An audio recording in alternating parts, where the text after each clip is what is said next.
संसद के मॉनसून सत्र का आगाज होने जा रहा है। थोड़ी ही देर में शुरू होगा सत्र की कार्रवाई। केंद्र सरकार कई महत्वपूर्ण बिल पेश करेगी। 13 अगस्त तक चलेगा संसद का मॉनसून सत्र के हंगामेदार होने के आसार। मॉनसून सत्र के दौरान कुल 19 बैठकें होंगी। तो बड़ी खबर आपको बता रहे हैं, संसद के मॉनसून सत्र की अब से कुछ ही देर में कार्रवाई शुरू होने वाली है। सदन की कार्रवाई अब से कुछ ही देर में शुरू होगी और इस सत्र में 19 बैठकें होनी है। कई महत्वपूर्ण विधेयकों पर बात होनी है। आपको बता दें कि केंद्र सरकार कई महत्वपूर्ण बिल इस मॉनसून सत्र में पेश करने वाली है। 13 अगस्त तक संसद का ये मॉनसून सत्र चलने वाला है। 20 अगस्त से 13 अगस्त तक ये मॉनसून सत्र चलेगा, लेकिन इस सत्र के भी काफी हंगामेदार होने के आसार हैं, क्योंकि विपक्ष ने पहले ही बैठक कर निर्णय कर लिया है कि उसे विरोध करना है। इधर सरकार ने सर्वदलीय बैठक बुलाई थी, जिसमें भी विपक्ष ने कुछ हिस्से में वॉकआउट कर दिया था। इससे साफ है कि विपक्ष इस सत्र में भी शायद हंगामा करता ही नजर आए, लेकिन सरकार की पूरी कोशिश कि सत्र शांतिपूर्ण तरीके से, सुचारू तरीके से कार्रवाई हो। 2 तस्वीरें आपको दिखा रहे हैं, लोकसभा और राज्यसभा की तस्वीरें।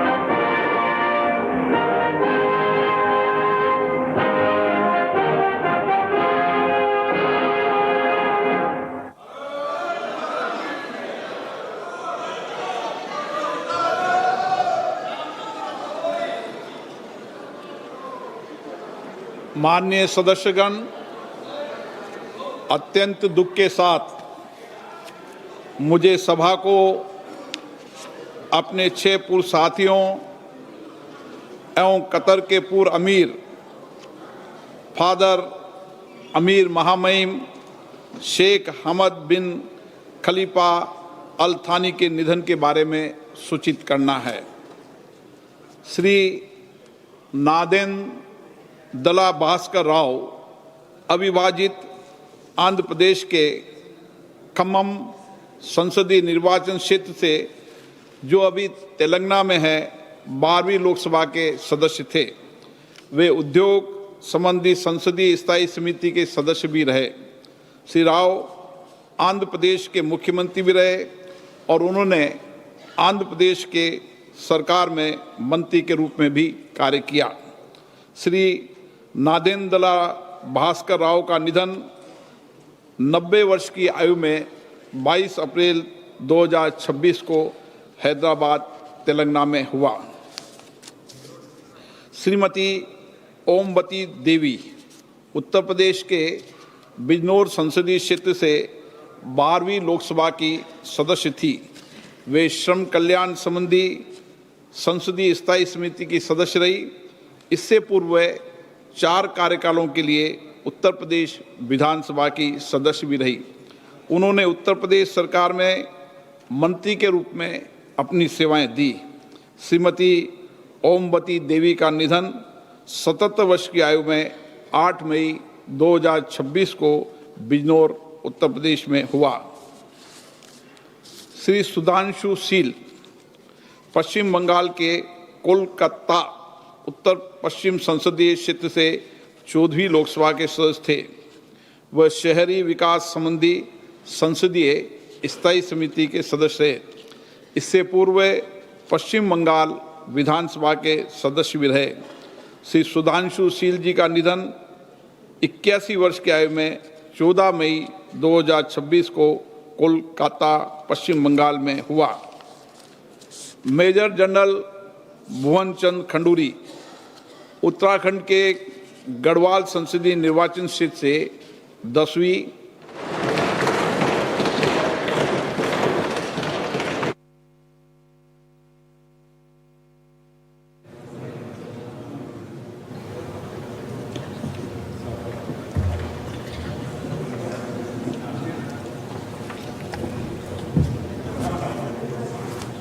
I, Pawan Kheda, having been elected a member of the Council of States, do solemnly affirm that I will bear true faith and allegiance to the Constitution of India as by law established, that I will uphold the sovereignty and integrity of India, and that I will faithfully discharge the duty upon which I am about to enter.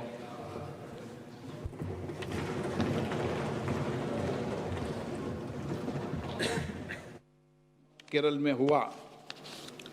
Shri Pyarelal Sangwar Uttar Pradesh के घाटमपुर संसदीय निर्वाचन क्षेत्र से 13वीं लोकसभा के सदस्य थे।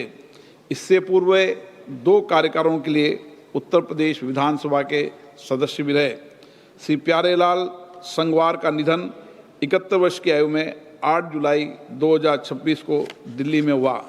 सभा अपने 6 पूर्व साथियों के निधन पर गहरा शोक व्यक्त करती है और शोक संतप्त परिवारों के प्रति संवेदना व्यक्त करती है। माननीय सदस्यगण, मुझे अत्यंत दुख के साथ सभा को कतर के फादर अमीर महामहिम शेख अहमद बिन खलीफा अल थानी के निधन के बारे में भी सूचित करना है। महामहिम शेख अहमद बिन खलीफा अल थानी ने जून 1995 से जून 2013 तक 18 वर्षों तक कतर के अमीर के रूप में कार्य किया। उन्होंने आधुनिक कतर की नींव रखी और उसे विकास और समृद्धि की महान ऊंचाइयों पर पहुंचाया। उन्होंने भारत कतर संबंधों के संवर्धन में भी महत्वपूर्ण भूमिका निभाई। महामहिम शेख अहमद बिन खलीफा अल थानी का निधन 74 वर्ष की आयु में। तो संसद का मॉनसून सत्र शुरू हो चुका है और आपको बता दें कि वंदे मातरम को कानूनी संरक्षण देने की तैयारी है। राज्यसभा में पेश होगा वंदे मातरम बिल। केंद्रीय गृह मंत्री अमित शाह करेंगे इसे पेश। और आपको बता दें कि लोकसभा और राज्यसभा दोनों की कार्रवाई शुरू हो चुकी है, यानी कि संसद का मॉनसून सत्र शुरू हो चुका है और वंदे मातरम बिल पेश किया जाना है, जिसे गृह मंत्री अमित शाह पेश करेंगे। दरअसल वंदे मातरम को कानूनी संरक्षण देने की अब तैयारी है। राज्यसभा में वंदे मातरम बिल पेश होना है। केंद्रीय गृह मंत्री इसे सदन के सामने रखेंगे। राज्यसभा में वंदे मातरम बिल पेश होगा। राष्ट्रीय सम्मान के अपमान की रोकथाम संशोधन विधेयक इसका नाम है। केंद्रीय गृह मंत्री अमित शाह इसे पेश करेंगे। इसके साथ ही राष्ट्रीय ध्वज, संविधान, राष्ट्रगान जैसे कानूनी संरक्षण देने का प्रस्ताव है। वंदे मातरम बिल पास होने पर सजा का प्रावधान भी होगा। वंदे मातरम का अपमान करने पर सजा मिलेगी। गायन वादन में बाधा डालने पर भी सजा का प्रावधान होगा और 3 साल तक की जेल, जुर्माना या दोनों की सजा मिल सकती है। तो आपको बता दें कि राज्यसभा में गृह मंत्री वंदे मातरम बिल पेश करेंगे। इसका मकसद है कि वंदे मातरम को अब कानूनी संरक्षण मिल जाएगा।